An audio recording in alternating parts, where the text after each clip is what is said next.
Welcome to my attic. Today's talk is going to be about why I like horror. Well, how can you really explain why you like anything? I once had a student ask me or tell me that when I was going late at night from the train station in Milwaukee to Nashotah House and trying to find some sort of conversation topic. Asked him why he was interested in certain obscure topics, something like the church fathers or something in some obscure period. And he said, well, how can anyone say why they're interested in a particular topic? Well, I've come up here to the attic to try to explore that, to talk about some of the formative influences in my interest in horror, because I've written one and now I'm working on a second book on the topic. A lot of it goes back to childhood memories, and when I have those childhood memories, they come in the form of different sorts of media. Television. I watched a lot of television as a kid. I mean, who doesn't? So some of the shows actually influenced me so much that I started reading books on them. And I'll give you a couple examples here. One was the Dark Shadows series. There we are. Dark Shadows, of course, is the Gothic story, soap opera, no less, of Barnabas Collins and how he came to live along with other supernatural creatures at Collinswood, Maine. And I used to watch this after school when I was growing up. The opening footage can still kind of send me into some sort of reverie, almost kind of like a religious experience. And so that show made a great deal of, had a great impact on my young psyche. Another which I didn't watch nearly quite as much, was The Twilight Zone by Rod Serling. This book here is, there we are, is an example of one of Rod Serling's books that I eventually read.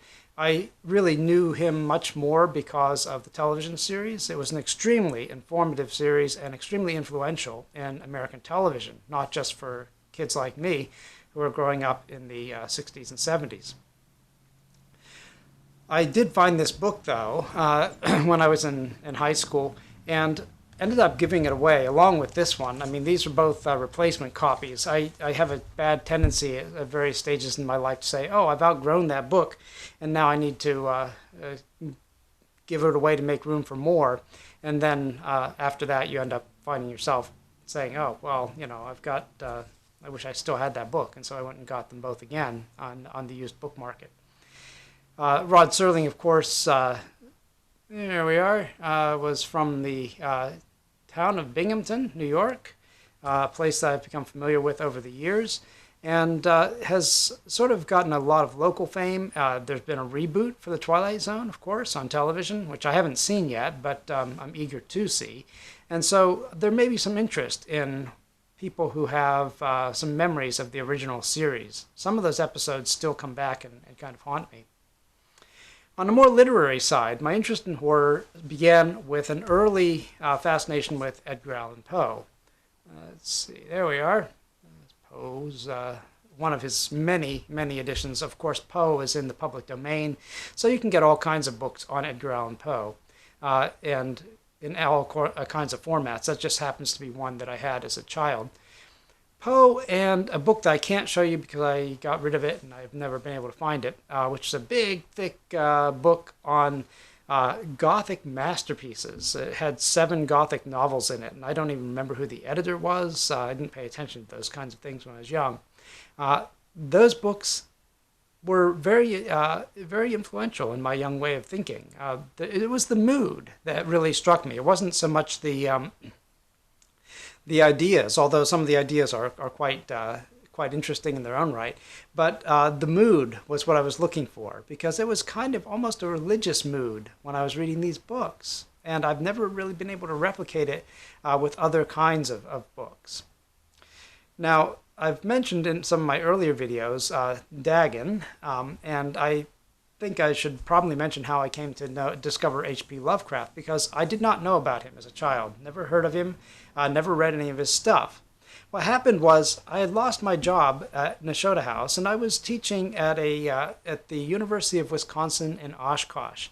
And when I did that, I had to be away from my family for days at a time, because I would go and teach my classes, and they were usually grouped on Tuesday, Wednesday, Thursday, so that I could go up on Monday and come home on Thursday.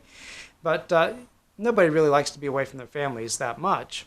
So I spent a lot of time by myself, and at one point I discovered this character called Dagon, who wasn't the Dagon that I knew from the Bible. This was another Dagon. Who is this? And I discovered it in a rather strange way. My wife gave me a bumper sticker, which I can't find now. It's not on a car somewhere. I never stuck it anywhere, but which had Dagon with these little tentacles hanging off of him in a Jesus fish format, only it said Dagon. And I had it on the door of my office at Oshkosh, and somebody else in the department came over to see me and said, What's this with the Dagon with the tentacles? What's going on there? And so I said, well, Dagon is kind of a fish god. And he said, but why the tentacles? And I realized I didn't know. Why did Dagon have tentacles? I mean, I don't know anything about Dagon other than the ancient god from Mesopotamia. So I started looking online, and this is back in the internet was fairly young, and I discovered this book. There we are. The Call of Cthulhu. And I discovered it by searching online for information about Dagon. Well, I'd never heard of Lovecraft before, so I ordered the book and read it. And of course, Lovecraft wrote mostly short stories, rather like Poe, not really a novelist, but a story writer. And this really struck me as a confluence of things. I mean, first of all, the whole idea of Cthulhu, who is this and where did this idea come from, was clearly based on Dagon. Dagon was a well-known fish deity from ancient times. And so there's obviously a connection there. And why hadn't I heard about it? And also that, and the other element that was kind of in the confluence here, so I was by myself. I was sitting alone in my office in a place, 100 miles from my family. And I was lonely and didn't know who to talk to about a lot of these things, and discovered that Lovecraft sort of met a need, if you will, at that time. Now, he's never been my favorite author. I've read a lot of Lovecraft. I've read many, many of his stories, but really Poe is my favorite author. It always comes back to the early influences, and those kinds of things can become like seeds planted in your mind that will eventually later grow into something quite a bit bigger, like a real interest in horror movies as time goes on.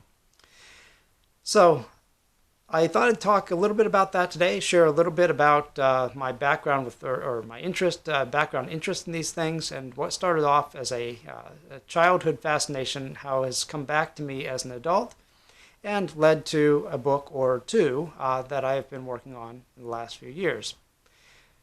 Thank you for your time, appreciate it, and I'm going to be signing off for now. Bye.